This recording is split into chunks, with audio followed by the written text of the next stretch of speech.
89 yards, 1 touchdown, 1 pick. Before the game, Rodgers was asked about Richard Sherman. Said, he says he gets bored on that side. No one wants to throw the ball his way. Rodgers did not take that challenge. The cornerback is on the defense now. This is the Seattle Seahawks. They're a great defense. You don't expect to be able to move the ball effectively every down, every drive, but yeah, you got to score more points. Whether it's at the line of scrimmage or 5 yards down, past line of scrimmage, those guys come up and make tackles. I mean, we didn't break a lot of tackles. We didn't have a lot of explosive gains in the passing game or the running game, and we had too many penalties. All right, so we're giving out grades. We want to talk about that bad man. Overall, what grade did you give Aaron Rodgers? Stephen A., it's for you. I give Aaron Rodgers an F. Ooh. Wow. Wow. A failing grade. Not because of his numbers. They're relatively pedestrian. Again, 23 of 33, 189 yards. It has nothing to do with that. It has nothing to do with the fact that they lost 36-16. It has everything to do with the fact that the guy that I consider to be the best quarterback in the game of football, in terms of his talent, his accuracy throwing the football, his athleticism, his ability to evade and run out of the pocket and move the chains, I think as a quarterback, he is the total package. And I saw a guy that I consider to be the best quarterback in the game run away from Richard Sherman. Not one attempt. Not one. Not one to the right side of the field where Richard Sherman is on that island. Not one attempt. Nothing. I do not want to hear about Mike McCarthy, the head coach, calling the plays. I don't want to hear it. Aaron Rodgers is the best quarterback. I consider him the best. Others would say he's one of the best. You go up to your coach and you talk about how you want to be a bit versatile. You want to open the field up. You want to sit here and you want to go. You don't want to be limited to anything. And Skip, I bring baseball into the equation as a comparison. If Barry Bonds, who you covered, if Barry Bonds, the great Barry Bonds, was at the plate, and you, as I have seen him intentionally walked on many occasions. Many occasions. You ever saw Randy Johnson intentionally walk him? Could you imagine Roger Clemens walking him? Would you think about the elite pitchers in the history of the game of baseball intentionally walking an elite hitter? No, because this is what it's all about, baby. And I'm looking at Richard Sherman over there. He's been telling everybody he's one of the best. He validated it last year. He deserves every penny of what he got in the offseason with his $57 million contract. He still hasn't changed. He's still there, all right, on the left side of the defense for the Seattle Seahawks, daring you to come his way, telling the world he's bored, telling the world he wants to be challenged. And the best, in my opinion, is coming to town and doesn't even look at you for the entire night. Now, I understand there's only 26 minutes of offense that the Green Bay Packers had in terms of times of possession. Had about 8 penalties for 65 yards. I get all of that. But I just looked at Aaron Rodgers and I was like, really? I cannot believe, and I don't believe that would have happened with Tom Brady. I do not believe. I think Peyton Manning tried. He just wasn't successful. I thought when New England lost to Seattle a couple of years ago, Tom Brady tried. He just wasn't successful. Yep. Aaron Rodgers did not throw one pass in Richard Sherman's direction. And to me, that is just, and we all know how I feel about him. Yes, you love him. Right? That is just cowardly. Okay. Oof. That's a strong word. And listen.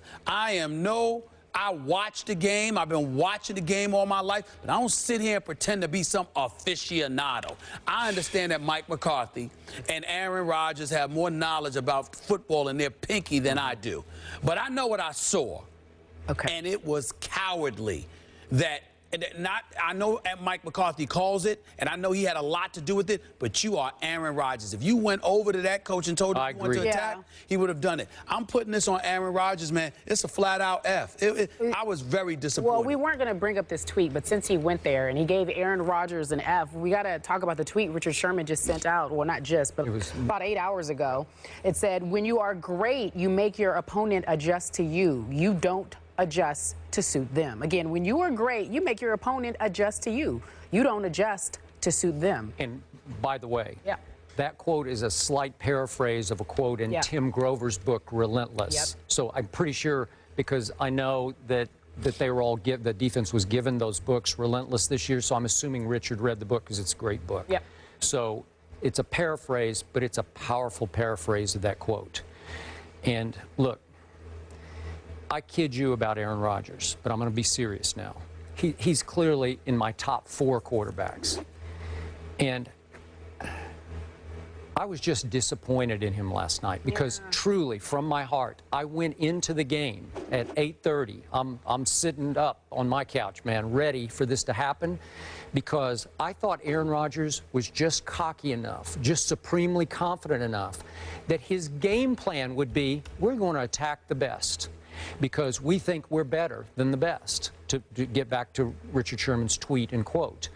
And I was dumbfounded that they lined up little boykins over there all night and just said, we give up, man. We're just going to play half the field over here. We're going to go at Jeremy Lane till he pulled his groin, or we're going to go at whoever, anybody but this guy. It's wrong because it sends the wrong message to your locker room.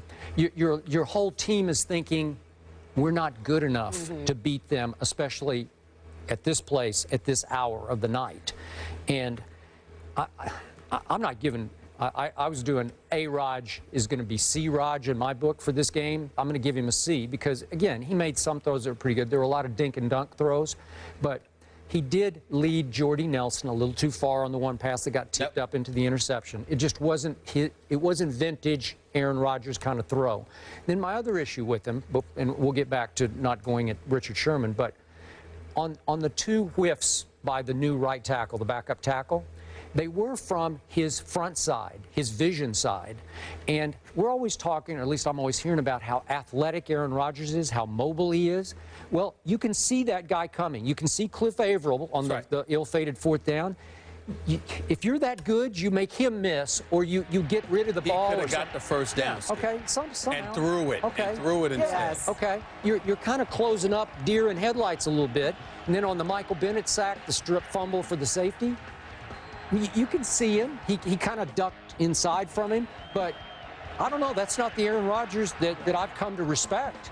I just thought it was a poor performance on his part, but I'm going to give him a C because he did some good But the reason why I refuse to give him the C is that, like you said, Aaron Rodgers making a couple of terrific throws is par for the course. Yeah. I mean, this is what he does. Yeah. And if he had a bad game, so what? He had a bad game. I'd sit here, skip, and say he had a bad game. That's all. But the reason why I give the F is because the best, one of the best in the game in the eyes of many, the best in the game in my eyes, didn't even try to challenge the best on the opposite side of the ball. I mean, that's a big, big deal to me. One of the reasons why, listen, we talk about Marshawn Lynch, okay? But they talk about beast mode when they mention Marshawn Lynch. You know what beast mode really, really means? I'm coming. I'm coming. It doesn't matter who's on the opposite side of the ball. I'm coming. Get ready because trust you me, I'm not scared. You better get ready. I'm coming with it. And to me, it's like that was the first time in my career of talking about Aaron Rodgers that I sat there and I said, I can't call him the bad man. Yeah. I couldn't believe what I was watching. I'm like, you're not even going to challenge Richard Sherman? You're not going to try? What do you have to lose? What do you have to lose? I mean, it's a 17-10 game at the half. You lucky they didn't score to end the half, and then they got the ball first in the second half. They could have put the game away. You stopped them on both possessions. You still had an opportunity to make things happen. But it's like, listen, I just looked at it and I said, my Lord, man, I expect this. I never in my wildest dreams thought that I would see Aaron Rodgers and Mike McCarthy scared to attack a complete side of a field. I never thought in my wildest dreams I would see that. Last quick point. Who was the greatest cornerback ever in everybody's estimation? Prime time. Thank you very much. Prime time. The most fascinating game I ever witnessed and also attended was the NFC Championship game at the end of the 1994 season at San Francisco. That's right, when Jerry the Cowboys, Rice. No, but the Cowboys fell behind 21-0 and had to throw it at Deion. Michael Irvin versus Deion Sanders, best friends, head-to-head, nose-to-nose, and Aikman just said, I'm going to throw it to him every time. And guess what? Yep. Michael won a bunch of the battles. Deion won his share. But the Dallas Cowboys almost came back and won the football game because they just said, we are going to go at the greatest because we think our guy's pretty good too, Michael Irvin. Right. Okay. Oh, you talking about when Dallas lost the NFC Championship? Yeah, they lost, Barry but they Switz's almost. first year. That is Barry Switz's first year. Thank you. But again, that was greatness against greatness. Right. Do they not think? But let me tell you what. But let me tell you why. And that brings up something because I might have dropped the ball here. I can't just blame Aaron Rodgers now. I got to look at the receivers too. Okay. Because let me tell you something. When you think about Michael Irvin, you trying to tell me that Michael Irvin didn't go to Switzer and then go to Aikman? Throw me the damn ball. Yeah. Throw me the damn. You know how Michael Irvin is. You think Jordy Nelson did that last night? No, I don't. No, he didn't do it. Did he get paid this year? He got paid big time, and Randall Cobb's trying to get paid. All right, so Skip Bayless says, what message does that send to your locker room? Well, I'm just saying, he's making a valid point because Michael Irvin, who was kind enough to come on my radio show yesterday, Michael Irvin, the playmaker, Skip's coming, Michael Irvin, the playmaker, you don't have to even ask him. You know, based on his personality alone, he said, give me the damn ball. Yeah, no, throw it over but here. Stephen A., Skip said, what message does that send to your locker room? That this bad man is afraid of one side of the field. What message is he sending? Well, the message that it sends to the locker room is that you didn't believe you could get it done. And who would have ever thought that Aaron Rodgers, the great Aaron Rodgers, wouldn't believe he could get it done against somebody? I could not believe what I was seeing. Like I said, I think it's appropriate just for this particular game. Because you know how I feel about Aaron Rodgers. But it was very cowardly of him not to attack Richard Sherman. Friend of our him show, and McCarthy. Bobby Wagner says everyone's afraid. Yeah, they do. It's looking And that by the way, I can't wait to hear Darren Woodson's take on this later in the show. We will discuss this again, why, in fact, the greatest, the baddest man decided